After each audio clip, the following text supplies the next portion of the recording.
No, she doesn't kill her husband. Everything works differently here. And if you look closely, you begin to understand. This was never about a crime, and in the end, it wasn't an impulse. It was a decision. Captain Thomas Hale, Fleet, High Command. He didn't just serve, he lived the war. From the first salvo to the final order. Behind him, years in the salt void and hundreds of lives he was responsible for. Every second. Hale didn't raise his voice without reason, and he didn't make decisions on emotion. Emotion was ballast, and a captain didn't carry excess. His ship held its course, as relentlessly as he did. On board, regime. Order burned into regulation. No chatter, no wasted movement. He knew the weight of responsibility, and he never shifted it onto others. He was a rock, but even rocks sometimes crack. There can be no children on a warship. It's not a rule, it's a foundation. But on this ship, a child appeared, not by accident, not by mistake. She was brought by a man who knew exactly what he was doing, Captain Thomas Hale, an officer who allowed no deviation, a man for whom order was not part of service, but its meaning. And it was he who broke what he had upheld for years. He brought his daughter on board, Ellie Hale, not for a day, not for a visit, for months, into a closed system where there is no room for excess presence, where every person is a function, where error is not discussed. And from that moment, the ship stopped being a system, because something appeared on it that does not obey orders. A child. Shortly before these events, the captain received word of his family's death, and there was no doubt left by the message. He was told there were no survivors. He didn't stay where he was and didn't wait. He went there immediately to see everything with his own eyes. And it was there that it became clear his daughter was alive. Ellie Hale was found among the injured and taken to an orphanage because she no longer had a mother or a home to return to. It was an ordinary place where children are cared for and given a chance to get through what had happened. But she couldn't stay there. She didn't accept it as her new life and didn't wait for someone else to decide for her. In a single night, she made a decision that completely changed her position. She changed her appearance, hid what could give her away, and did the only thing that would allow her to go where she otherwise couldn't. She left the orphanage, made her way to the port, and found the ship her father served on, and ended up where she was never meant to be at all. After the remark that a child had no place on a warship, he made his decision immediately. He didn't argue, didn't delay, and didn't look for workarounds, because he understood the situation required action, not explanations.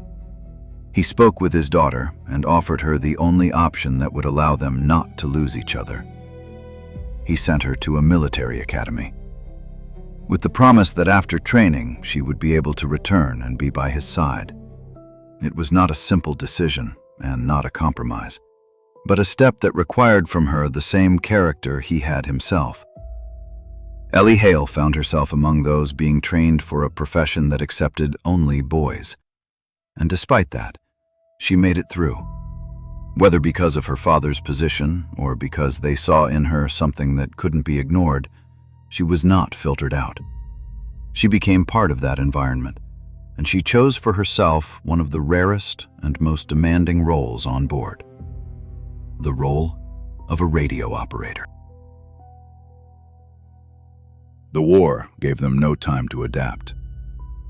Ellie returned to the ship when the ocean was already on fire. This was not a training voyage. This was real combat.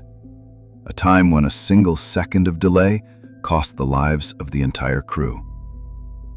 In the very first days, the squadron began to thin. Ships were going down one by one. Only one remained in formation, the battleship. Discipline? Luck? Or cold calculation?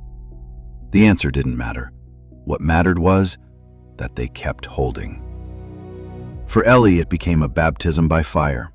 She was thrown into a reality no one can prepare for in advance, with no right to error, no time for fear. She worked to exhaustion, precision, endurance, total fusion with her role. Hale watched from the side, hiding his emotions behind the mask of regulation. He saw it. Before him was no longer the child he had once sent away. Before him stood a soldier, a person capable of holding the line alongside the others. The crew accepted her, not as the captain's daughter, but as part of the system, where everyone is a link in the same chain. They had one task left: to hold, to endure, and to keep this ship afloat.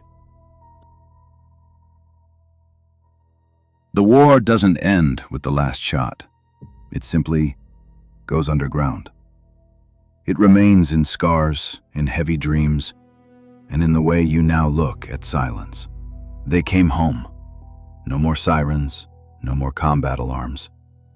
Just a peaceful life they never truly learned to live in. In that new silence, the country began to rot. While soldiers were learning again how to button civilian jackets, those who fed on chaos grew in the shadows. A new kind of power, one that didn't wear uniforms. People for whom the law was only a temporary inconvenience. At first, it was just background, newspaper noise in port bars. But the shadow was getting closer, slowly, inevitably. And then, the shadow took form.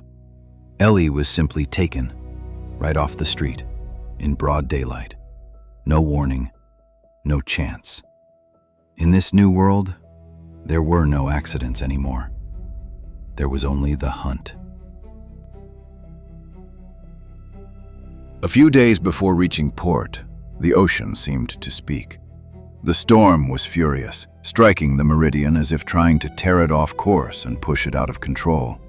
In that chaos, right before the crew's eyes, one of the heavy containers broke loose from its restraints and slammed into the bulkhead with a dull. The metal gave way, and what was inside could no longer remain hidden. Weapons spilled onto the deck. Military rifles. Cargo that could not have been on a civilian vessel under any circumstances. It was illegal freight, brought on board in violation of every rule, and its origin left no doubt about who their lives had now crossed with. In that moment, beneath the howl of the wind and the grind of metal, the captain understood this was not an accident and not a mistake, but part of someone else's scheme, one his ship was already caught in. And it was then that it became clear that what had happened to his daughter was directly connected to what was now on board. She was thrown back to where it all began, the port. Rotting water, rust, and the smell of diesel. She lay on the concrete pier like discarded cargo that had never been declared. Beaten, broken, but alive. And that was the cruelest part. She was left alive not out of mercy, but as a warning to Captain Hale. Then came the tiled walls of the hospital. The sharp smell of chlorine couldn't mask the smell of fear. She regained consciousness slowly, piecing her memory back together fragment by fragment. The police were not in control. They were trying to catch up. They linked the mutilated girl and the crates of weapons on the Meridian, turning it all into statistics and a chain of evidence for a file. But the cargo was still on the ship. The key to a massacre that no one was in a hurry to claim. They had a witness who refused to stay silent, and lead waiting for its moment. 2 sparks in a single barrel of gunpowder. The explosion was only a matter of time. She wasn't looking for support. In this world, support is just another witness. Ellie returned to the ship, to the place that was closed to everyone else, but not to her. A A quiet turn of the key. Storage. A hold that smelled of engine oil and dampness. She slipped inside, to the very cargo that had once broken her life. No emotion, no haste. This wasn't impulse. It was a conscious decision. She chose a weapon, not out of fear, not by chance. She chose it as a tool, knowing exactly what she would need for what had to be done. The weight of metal in her hand became the only truth she now believed in. She wasn't looking for everyone. She didn't need a crowd. She was looking for 3. The ones whose faces were burned into her memory, brighter than the light of the operating room. The first was the one who touched her first. He had no name. It didn't matter. To her, he was simply the starting point, the beginning of her personal hell, and the end of his own. The second, the cougher, the one who coughed. The sound she heard in the darkness of the hold, a dry, tearing rasp. That sound stayed with her as clearly as the lines of his face. The third, the swollen one. A face so distorted it was impossible to forget. A deformity that became his sentence. She didn't rush. No unnecessary movement, no chaos. A mistake now cost more than life itself. She found them one by one in different parts of the city, in places they believed were their fortresses. No noise, no witnesses, no evidence, except the bodies left where they were least expected. There was no emotion in it, no burst of rage. This wasn't an outburst. This was completion, clean surgical work. And when the last of them went silent, it became clear. The path wasn't over. These 3 were only pawns in a game that ran far deeper than the bottom of that port. As a private detective, it still remains a mystery to me who was really above it all. We only saw how it ended. She found those 3, and after that, no one ever saw Ellie the same again. Hale thought he had saved his daughter, but in truth, he had only delayed the inevitable. In stories like this, there are no right decisions, only the ones you have to live with, if you can.